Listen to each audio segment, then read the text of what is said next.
আল্লাহ রাব্বুল আলামিনের কথাগুলো লিপিবদ্ধ করার জন্য যদি সাগরের পানিগুলোকে রূপান্তরিত করা হয় কালিতে, আল্লাহর কথা বলতে আল্লাহ পাক রব্বুল আলামিনের করুণাকে বোঝানো হয়েছে, আল্লাহ পাক রব্বুল আলামিনের দয়াকে বোঝানো হয়েছে, আল্লাহ পাক রব্বুল আলামিনের মায়াকে বোঝানো হয়েছে, আল্লাহ পাক রব্বুল আলামিনের নিয়ামত রাজিকে বোঝানো হয়েছে। মুসলমান ভাইরা আমার, আমরা যদি আল্লাহ পাক রব্বুল আলামিনের নিয়ামতের গুণগান করতে থাকি, নিয়ামতের শুকরিয়া আদায় করতে থাকি, আমাদের হায়াতের জিন্দেগি ফুরিয়ে যাবে, কিন্তু আল্লাহ পাক রব্বুল আলামিনের আমরা শুকরিয়া আদায় করে শেষ করতে পারবো না। জোরে বলি আল্লাহু আকবার, আরো জোরে বলি আল্লাহু আকবার। আল্লাহ পাক রব্বুল আলামিনের নিয়ামত রাজি লিপিবদ্ধ করার জন্য যদি এই সমগ্র বিশ্ব জাহানের গাছগুলোকে কালিতে সমগ্র বিশ্ব জাহানের গাছগুলোকে কলমে রূপান্তরিত করা হয়, সাতবক আসমান ও জমিনকে যদি আমরা খাতা স্বরূপ ব্যবহার করি এবং সমুদ্রের পানিগুলোকে যদি আমরা কালিতে রূপান্তরিত করি, লিখতে লিখতে একদিন বান্দা আমার আপনার হায়াতের জিন্দেগি ফুরিয়ে যাবে, গাছ নামক কলমগুলো ফুরিয়ে যাবে, সমুদ্রের পানি নামক কালিগুলো ফুরিয়ে যাবে, সাতবক আসমান ও জমিন নামক খাতা ফুরিয়ে যাবে, কিন্তু আল্লাহ পাক রব্বুল আলামিনের গুণগান গেয়ে শেষ করা যাবে না। জোরে বলেন আল্লাহু আকবার। আল্লাহ রব্বুল আলামিন আমাদেরকে কি পরিমাণ নিয়ামত রাজি দিয়েছেন, যেই নিয়ামত রাজিগুলো আমরা লিপিবদ্ধ করে শেষ করতে পারবো না, সেই নিয়ামত সম্পর্কেই আজকের আলোচনা। মুসলমান ভাইয়েরা আমার, আমরা লক্ষ্য করি, কথাগুলোর দিকে গভীর মনোযোগ দেই। আল্লাহ রাব্বুল আলামিন আমাদেরকে যে নিয়ামত রাজিগুলো দিয়েছেন, বলেন তো দেখি, আমাদের মাথার উপর আসমান নামক যে নিয়ামতটা সৃষ্টি করেছেন, কে সৃষ্টি করেছেন?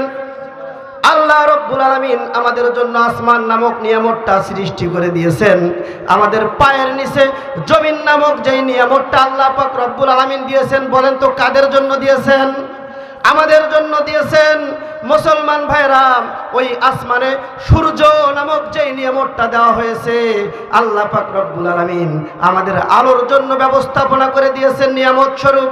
ওই আসমানে চন্দ্র নামক যে নিয়ামতটা দেওয়া হয়েছে, রাতের অন্ধকারে আমাদেরকে কিরণ দেওয়ার জন্য আল্লাহ রব্বুল আলামিন চন্দ্র নামক নিয়ামতটা আসমানে আমাদের জন্য সৃষ্টি করে দিয়েছেন।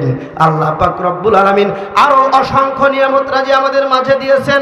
আপনি যদি জমিনের দিকে লক্ষ্য করেন, একটু খেয়াল করেন কথাগুলোর দিকে, আল্লাহ রাব্বুল আলামিন কি পরিমাণ নিয়ামত আমাদেরকে দান করলেন, কি পরিমাণ নিয়ামত আল্লাহ রাব্বুল আলামিন আমাদেরকে দিলেন। এই জমিনের দিকে লক্ষ্য করুন। এই জমিনের ভিতর থেকে আল্লাহ পাক রব্বুল আলামিন আম গাছ থেকে আম নামক নিয়ামত আমাদেরকে দিচ্ছেন, কাঁঠাল গাছ থেকে কাঁঠাল নামক নিয়ামত আমাদেরকে দিচ্ছেন, পেয়ারা গাছ থেকে পেয়ারা নামক নিয়ামত আমাদেরকে দিচ্ছেন, ডালিম গাছ থেকে ডালিম নামক নিয়ামত আমাদেরকে দিচ্ছেন, কমলা গাছ থেকে কমলা নামক নিয়ামত আমাদেরকে দিচ্ছেন, মালটা গাছ থেকে মালটা নামক নিয়ামত আমাদেরকে দিচ্ছেন। এই রকম ভাবে অনেক ধরনের ফল ফলাদির ভেতর আল্লাহ পাক রব্বুল আলামিন আমাদেরকে নিয়ামত দান করেছেন। কিন্তু সবচাইতে মজার বিষয় হচ্ছে, আমরা জীবনে অনেক ফল ভক্ষণ করেছি, অনেক ফল খেয়েছি, কিন্তু আজ পর্যন্ত একটি ফলের সঙ্গে আর একটি ফলের স্বাদের কোনো তুলনা নেই, কোনো মিল নেই। ধরে বলেন ঠিক কিনা? আছে কোনো ফলের সঙ্গে কোনো ফলের স্বাদের মিল পেয়েছেন? পেয়ারা খাবেন একরকম স্বাদ, আম খাবেন আর এক রকম স্বাদ, ডালিম খাবেন আর এক রকম স্বাদ, কাঁঠাল খাবেন ভিন্ন স্বাদ। প্রত্যেকটা ফলের স্বাদ পরিবর্তন করে দিয়েছেন কে? যিনি এই ফলের স্বাদ পরিবর্তন করেছেন তিনি আমাদের কে? তিনি আমাদের রব। লক্ষ্য করুন, আমরা আম নামক যে নিয়ামতটা খাই, ভক্ষণ করি, বন্ধু, এই আমের ভেতর অনেকগুলো জাত আছে। কোনো আমের নাম হাড়িভাঙ্গা, কোনো আমের নাম ল্যাংড়া, কোনো আমের নাম ফজলি, কোনো আমের নাম মিশ্রি ভোগ, কোনো আমের নাম বারোমাসি, এই রকম ভাবে অনেক প্রজাতের আম আমরা খেয়ে থাকি, ভক্ষণ করে থাকি, কিন্তু আল্লাহ রাব্বুল আলামিনের কুদরত, আল্লাহ রাব্বুল আলামিনের নিয়ামত রাজির দিকে লক্ষ্য করেন। অনেক আম তো জীবনে ভক্ষণ করেছেন, কিন্তু একটি আমের সঙ্গে আর একটি আমের স্বাদের কোনো তুলনা আছে? জোরে বলেন, আছে? এই স্বাদের পরিবর্তন করেছেন কে? এই স্বাদের পরিবর্তন করেছেন যিনি, তিনি আমাদের রব। তিনি আমাদের কে? তিনি আমাদের রব আল্লাহ পাক রব্বুল আলামিন। এইভাবে আমাদেরকে আরো অনেক নিয়ামত রাজি দুনিয়াতে দিয়েছেন, যেই নিয়ামতগুলো আমরা খাওয়ার পর যদি শুকরিয়া আদায় করতে থাকি আমাদের হায়াতের জিন্দেগি শেষ হয়ে যাবে, কিন্তু আমরা নিয়ামত রাজিগুলোর শুকরিয়া আদায় করে শেষ করতে পারবো না। গোশত নামক একটা নিয়ামত আল্লাহ আমাদেরকে দিয়েছেন। একটু লক্ষ্য করি, কথাগুলোর দিকে গভীর মনোযোগ দেই। আমরা গোশত নামক নিয়ামত আল্লাহ প্রদত্তভাবে পেয়েছি না পাই নাই? পেয়েছি। আমরা গোশত খাই না, গোশত আমরা ভক্ষণ করি। মুসলমান ভাইয়েরা আমার, কখনো বা আমরা গরুর গোশত ভক্ষণ করি, কখনো বা আমরা ছাগলের গোশত ভক্ষণ করি, কখনো বা আমরা উটের গোশত ভক্ষণ করি, কখনো বা আমরা দুম্বার গোশত ভক্ষণ করি, কখনো বা আমরা মুরগের গোশত ভক্ষণ করি, কখনো বা আমরা হাঁসের গোশত ভক্ষণ করি, কখনো বা আমরা কবুতরের গোশত ভক্ষণ করি। মুসলমান ভাইয়েরা আমার, এইভাবে আমরা অনেক গোশত আল্লাহ প্রদত্তভাবে আমরা পেয়েছি এবং ভক্ষণ করি। কিন্তু সব চাইতে মজার বিষয় হচ্ছে, আমরা যে গোশতগুলো ভক্ষণ করি, একটি গোশতর সঙ্গে আর একটি গোশতর স্বাদের কোনো মিল আছে? জোরে বলেন, আছে? একটি গোশতর সঙ্গে আর একটি গোশতর স্বাদের কোনো মিল নাই। এই স্বাদ পরিবর্তন করেন যিনি, তিনি আমাদের রব। তিনি আমাদের কে? তিনি আমাদের রব, তিনি আমাদের স্রষ্টা, তিনি আমাদেরকে সৃষ্টি করেছেন। জোরে বলেন, ঠিক কিনা? মুসলমান ভাইয়েরা আমার, এইভাবে যদি আল্লাহ পাক রব্বুল আলামিনের নিয়ামত রাজিগুলোর কথা বলতে শুরু করা যায়, আজকের মাহফিল শেষ হয়ে যাবে, কিন্তু আল্লাহ পাক রব্বুল আলামিনের নিয়ামত রাজিগুলোর কথা বলে শেষ করা সম্ভব হবে না। তারপর লক্ষ্য করুন, মাছ নামক যে নিয়ামতটা আল্লাহ রব্বুল আলামিন আমাদেরকে দিয়েছেন, পুকুরে, নদীতে, খাল, বিলে, ডোবা, সাগরে কত প্রজাতির মাছ আল্লাহ দিয়েছেন।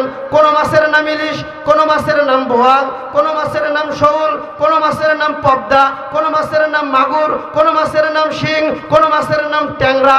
এইভাবে আমরা অনেক প্রজাতির মাছ ভক্ষণ করেছি, কিন্তু সব চাইতে মজার বিষয় হচ্ছে, একটি মাছের সঙ্গে আর একটি মাছের স্বাদের কোনো মিল নাই।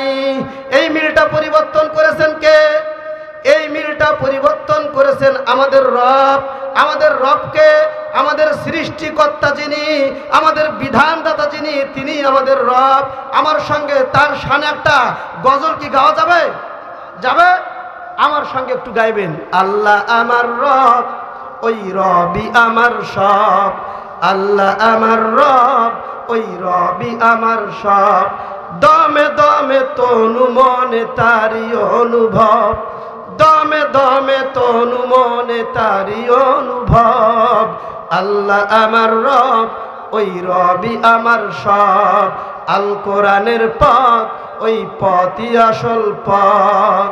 তোমার দুনিয়াতে আমি যেদিকে তাকাই, অতই নিয়ামতে ডুবে আসি যে সবাই। জোরে বলেন, ঠিক কিনা?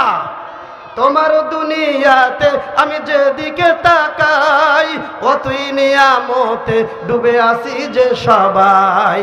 পাক পাখালির কণ্ঠে শুনি তাসবিহ কল রব, তাসবিহ কল রব।